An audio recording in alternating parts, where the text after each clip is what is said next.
Des millions de gens souffrent d'une infinité de problèmes physiques et psychologiques. Pareillement, il existe un nombre croissant de personnes atteintes de troubles mentaux graves comme la schizophrénie, le trouble bipolaire aigu, la personnalité multiple, les troubles dissociatifs, le stress post-traumatique, les manies, les phobies et les angoisses. Toute cette négativité est pour les prédateurs actuels la meilleure occasion de faire avancer leur ingénierie sociale. Car leur objectif ultime est l'extermination de cette civilisation, et s'ils réussissent ce sera bien à cause de notre complaisance et lâcheté. De ce fait, nous demandons à ceux qui nous suivent de soutenir ceux qui se sentent seuls ou submergés par les émotions. Il faut les aider à prendre conscience et à se documenter. Le soutien moral et émotionnel en cette période de crise a un pouvoir de guérison inestimable. Rappelons-nous que maintenant plus que jamais se sentir connecté avec empathie, patience, amour et simplicité sont des atouts de la conscience qui, en plus de nous aider, permet également de payer une partie du karma de douleur et de souffrance dont des millions de personnes souffrent. D'autant plus que l'humanité a un karma très fort, en raison de tant d'égoïsme et de désintérêt pour la souffrance des autres. Les foules ne pensent qu'à leur bien-être. Et la tendance ne s'inversera qu'avec une aide désintéressée à l'égard de nos semblables et de nous-mêmes. Vu ce qui nous attend, il faut réagir vite. Ne soyons pas pessimistes, mais plutôt réalistes. Le fait est qu'il nous reste très peu de temps à vivre comme des gens normaux, affectifs, solidaires et empathiques. La solidarité est vitale. Si nous voulons évoluer d'une manière réelle et pas apparente comme la plupart le font, nous ne devons pas tomber dans l'individualisme en ce qui concerne notre survie personnelle. Il nous faut un peu de bonté et de charité, pour qu'on sorte tous de la léthargie profonde dans laquelle nous sommes tombés. Il est urgent de s'éveiller et de prendre conscience des faits d'une manière rationnelle et sensée. Parce que si tout ne va pas en notre faveur, le chaos social prendra le contrôle des rues et des villes, en entraînant une intervention plus rigoureuse de contrôle social avec la loi martiale, qui conduira des milliers de personnes dans des camps de concentration, comme nous l'avons amplement expliqué dans nos documentaires numéro 19 deuxième partie, 90 et 94.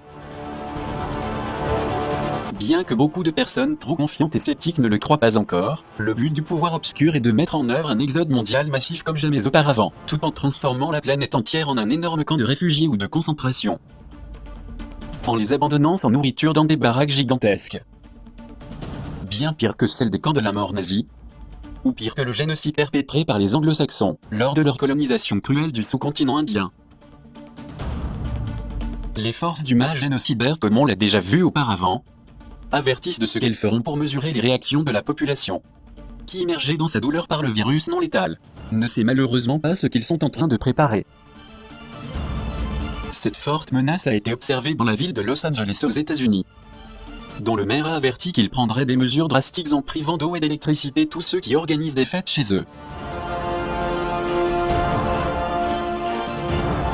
Comme nous l'avions déjà dit, ces mesures drastiques ne sont que le préambule de ce qui va suivre.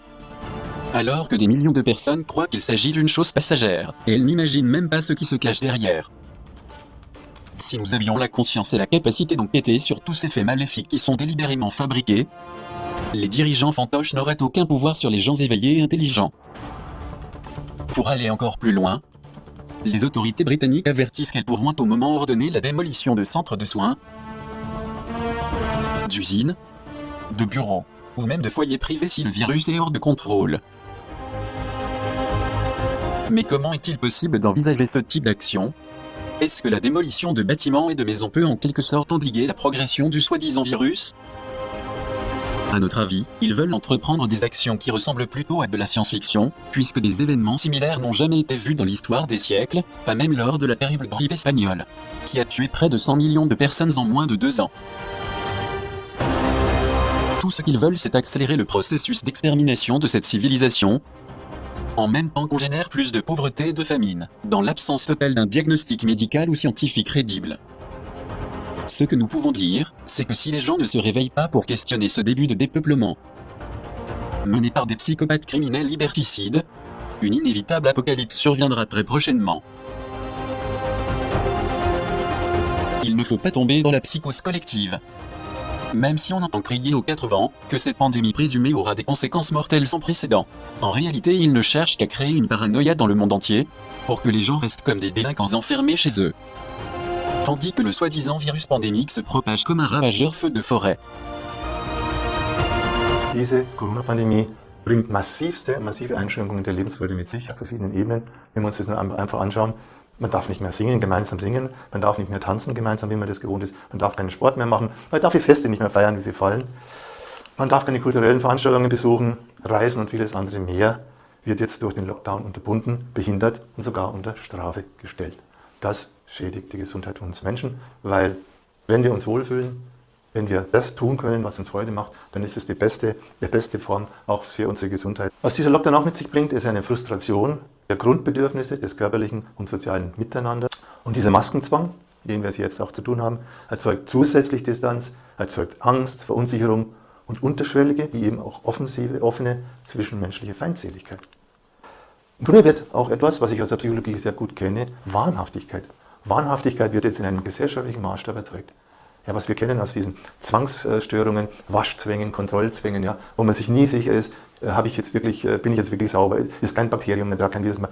Diese Art von Wahnhaftigkeit wird quasi jetzt, wie in die Gesellschaft das jetzt vorgibt. Wir sollen jetzt alle uns wahnhaft vorstellen, der Virus ist immer und überall und wir müssen überall die Maske tragen, wir müssen überall desinfizieren und überall könnte jederzeit dieser vermeintliche Killer-Virus zuschlagen.